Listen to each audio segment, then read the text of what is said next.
cumprimento da tua vontade, Pai, em nome de Jesus que eu oro, amém. Amém, meus queridos. Ivani, boa noite, paz, tudo bem? Então, na quarta-feira nós falamos, né, e estávamos falando sobre o evento do Pentecostes, né, e falamos que o evento Pentecostes foi um evento único, né, como o do Calvário. Então, nós não precisamos passar por outro Pentecostes, já foi feito o Pentecostes, né? Eu falei que no domingo, a ressurreição de Jesus foi no domingo e o Pentecostes foi no domingo. E a igreja primitiva colocou como domingo o dia de reunião, de estarem juntos, congregando, né? E por isso que nós congregamos nos domingos, né? Exatamente por causa disso, né? Então, nós vamos falar aqui a partir do versículo 2 de Apocalipse. Desculpa, é que eu falei tanto Apocalipse, né? De Atos 2, de 2 a 12. Vamos fazer uma leitura. Giovanete, paz, tudo bem? Vamos fazer uma leitura do versículo 2 a 12. Então, tudo que nós falamos refere-se ao versículo 1. Tá? Nós vamos caminhar bem devagar para que a gente entenda muito bem esse livro, né? Que esse livro é nosso dia a dia, é o dia da igreja, né? Nós vamos bem devagarzinho caminhar. Então lá, Atos capítulo 2, versículos de 2 a 12, assim, ó. De repente veio do céu um som, como de um vento muito forte, e encheu toda a casa na qual estavam sentados. E viram o que parecia línguas de fogo, que separavam e pousavam sobre cada um deles.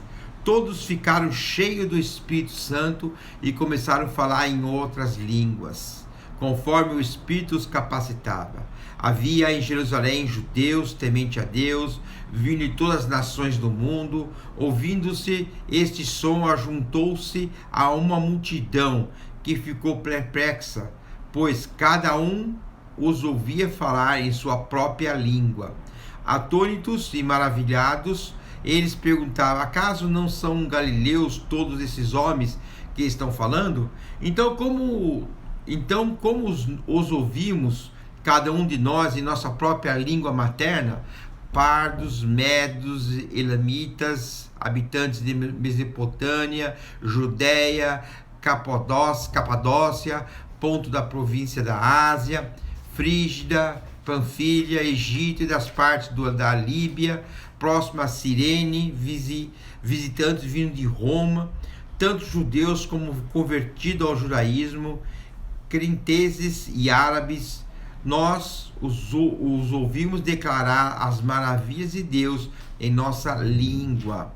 Atônicos e perplexos, todos perguntavam uns aos outros: o que é isso? Né? Então, ao estudar os acontecimentos relacionados ao Pentecoste, é importante separar os elementos essenciais dos secundários, né? O Espírito veio e o povo ouviu o som de um vento impetuoso e viu línguas de fogo. O Espírito Santo batizou e encheu os cristãos, falaram em outras línguas enquanto louvavam a Deus. Vocês lembram que quando na semana passada eu falei que após a ressurreição de Cristo, lá em João capítulo 20, se não me engano, né, o Espírito Santo veio sobre os apóstolos. Então os apóstolos já tinham o Espírito Santo, que ele veio após a ressurreição. Isso nos dá a entendermos que quando a gente aceita Jesus como Senhor e Salvador, o Espírito Santo já vem sobre nós, né? O que estão fazendo agora? Estão se revestindo do poder do Espírito Santo, né? Então muitas pessoas às vezes falam: não, aqui é o batismo do Espírito Santo, onde que as pessoas recebem o Espírito Santo. Não é verdade. O Espírito Santo, a partir do momento que você aceita Jesus como Senhor e Salvador, ele já está em você, tá? Então não é verdade isso. Então aqui o Espírito veio e o povo ouviu o som de um vento impetuoso em línguas de fogo. O Espírito Santo batizou e encheu os cristãos e falavam em outras línguas enquanto louvavam a Deus. O Espírito Santo deu poder para Pedro pregar e 3.000 pessoas, 3.000 homens se converteram. Provavelmente era muito mais, porque tinha mulheres e crianças e não eram contados isso na época, né? Atos, versículo 3, 2, 3, diz assim: e vieram o que parecia línguas de fogo, que separavam e pousavam sobre cada um deles, né? Aí eu vou fazer algumas perguntas para vocês primeiro, né? Primeiro, o que é o Espírito Santo? O que você entende como Espírito Santo? Tá? O Espírito Santo é a terceira pessoa da Trindade. Então, se é uma pessoa, ela tem que ter as características de uma pessoa. Para que uma pessoa seja uma pessoa, ela tem que ter as características de uma pessoa. E é importante que ela tenha, primeiro, intelecto. O Espírito Santo, lá em Romanos capítulo 8, versículo 27, diz assim: e aquele que sonda os corações conhece a intenção do Espírito, porque o Espírito intercede pelos santos de acordo com a vontade de Deus. Quer dizer, ele tem intelecto, ele tem vontade, ele conhece, tem intelecto e conforme a vontade de Deus. Então ele tem intelecto e vontade. Em 1 Coríntios capítulo 12, versículo 11, assim: todas essas coisas, porém, são realizadas pelo mesmo e único Espírito, e ele as distribui individualmente a cada um conforme quer. Então ele tem intelecto, vontade, né? E agora nós vamos falar de outra coisa, emoções, que seria Efésios 4:30. Não entristeceis o Espírito Santo de Deus, com o qual vocês foram selados para o dia da redenção. Então nós vemos que o Espírito Santo, que é a terceira pessoa da Trindade, com intelecto, com vontade, né, e tem emoções. Então um ser humano, ou uma pessoa, no caso, não um ser humano, uma pessoa, ela tem que ter essas características. E se ela não tiver essas características, ela não é considerada uma pessoa, né? Assim fica evidente que a Bíblia revela o Deus triuno nas pessoas do Pai, do Filho e do Espírito Santo. O Filho é gerado eternamente do Pai, e o Espírito procede eternamente do Pai e do Filho, né? Em João 15, 26 explica muito bem isso. Quando vier o Conselheiro, que eu enviarei a vocês da parte do Pai, o Espírito da verdade que procede do Pai, e ele testemunhará a meu respeito. Que é a respeito de quem? De Jesus, né? Agostinho fala um negócio muito interessante, né? Ele fala assim, que o Espírito Santo é a pessoa que une o Pai e o Filho em um vínculo de amor. Então o Espírito Santo é a pessoa que une o Pai ao Filho em um vínculo de amor. Em outras palavras, o amor entre o Pai e o Filho é tão grande que se revela na pessoa do Espírito Santo. Isso é uma frase de Agostinho. Achei essa frase muito interessante e legal, né? Então, o amor entre o Pai e o Filho é tão grande que se revela através do Espírito Santo. Então, o Espírito Santo é a manifestação do amor entre o Pai e o Filho, né? Podemos falar que o Espírito Santo é a ligação entre o Pai e o Filho, né? É a ligação entre o Pai e o Filho. Aí nós vamos ver em algumas atividades o Espírito Santo, né? No Velho Testamento, em Gênesis 1 e 2, vimos o Espírito participando junto com o Pai e o Filho na criação. A Bíblia vai falar que o mundo era sem forma, vazia, havia treva, mas o Espírito Santo pairava sobre o mundo, né? Então o Espírito Santo, ele teve uma participação junto com o Pai e o Filho na criação de todas as coisas, né? Vemos o Espírito Santo operando na história do Velho Testamento. Nós vimos que o Espírito Santo vinha sobre Sansão, sobre vários reis, sobre Samuel, enfim, vários homens de Deus, Moisés. O Espírito Santo vinha e se manifestava na vida desses homens também. E vimos também que o Espírito Santo agia na vida de Jesus, né? Então o Espírito Santo estava na criação de todas as coisas. O Espírito Santo agia no Velho Testamento e agia na vida de Jesus. E agora ele participa intensamente na vida da igreja. Extensamente na vida da igreja, né?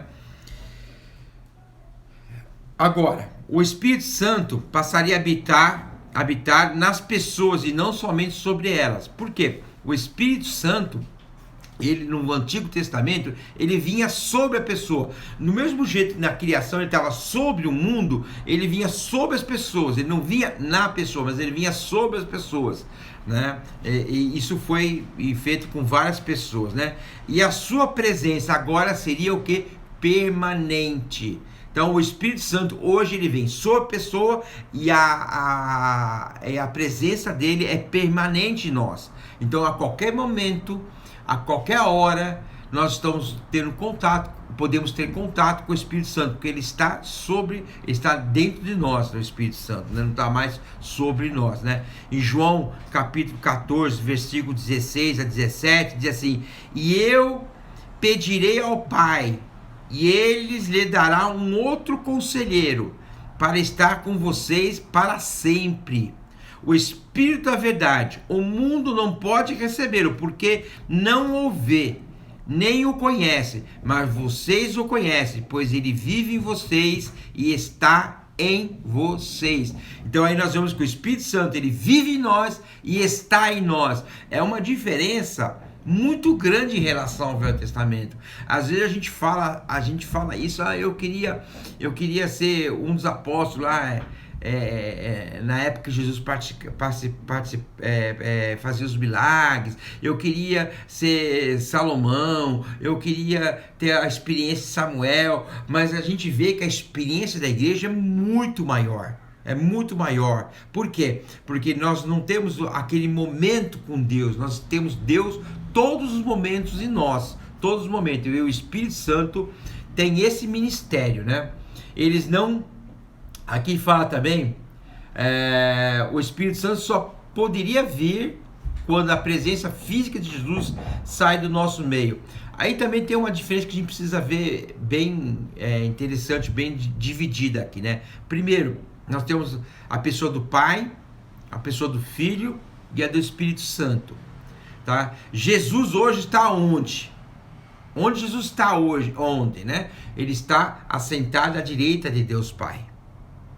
Quem está conosco aqui é o Espírito Santo, porque cada um tem um ministério diferente. Deus Pai, o Deus Criador, o Criador de todas as coisas. Deus Filho, o que nos reconciliou com o Pai e que nos dá acesso, é a porta que nos dá acesso a chegarmos até Deus. A Bíblia diz que ninguém pode ver a Deus, ninguém pode ver a Deus, e se ver vai morrer. Ninguém pode ver a Deus. Por causa de Jesus nós podemos ver a Deus, porque ele é nosso intercessor, é o que faz a nossa ligação com Deus. E o Espírito Santo é o nosso conselheiro. Como nós estamos em Apocalipse, né? O Espírito Santo vai estar conosco até a consumação de todas as coisas. Ele não se afasta de nós em nenhum momento. É na tribulação, no Armagedon, é no Gog e Magog. O Espírito Santo vai estar conosco. É uma promessa que Jesus fez a nós, que ele estará conosco até a consumação de todas as coisas. E o Espírito Santo nunca abandona, né? Ah, pastor, mas eu estou em pecado, minha vida não está certa. Você lembra que eu falei lá em Gênesis 1? Onde estava o Espírito Santo? Ele pairava sobre uma terra sem forma, vazia e em trevas. Então, mesmo que a gente esteja em pecado, mesmo que a gente não esteja agradando a Deus, mesmo que a gente não esteja caminhando, Deus, o Espírito Santo está sobre nós, pronto para que nós possamos invocá-lo e continuar, né? Eu vou dar uma paradinha por aqui e amanhã a gente continua, a gente vai falar sobre os 3 sinais maravilhosos do Espírito Santo e vamos continuar caminhando no capítulo 2 de Atos, né? Eu falei para vocês que eu vou dar bem devagarzinho para que vocês possam ler e meditar. Então você já pode ler o capítulo 1 e o capítulo 2 até o versículo 12 e qualquer coisa pode mandar uma pergunta para mim sem problema nenhum, tá? Obrigado por vocês estarem comigo, né? Aí até amanhã às 20 horas estaremos aqui juntos novamente. Vamos fechar nossos olhos, vamos orar e nos colocarmos na presença de Deus. Senhor Deus, eu quero te agradecer, Senhor, por esse momento de estarmos juntos, Pai. Eu quero te louvar, glorificar o teu santo, maravilhoso nome, porque Tu és um Deus maravilhoso, Tu és digno de toda a honra, glória e louvor, Pai. Obrigado, Senhor Deus, porque o Senhor tem nos dado conselheiro, Pai. O conselheiro que está conosco, Pai, o Paracleto que está conosco, Pai, que nós possamos caminhar sempre nessa Tua vontade, que nós possamos ser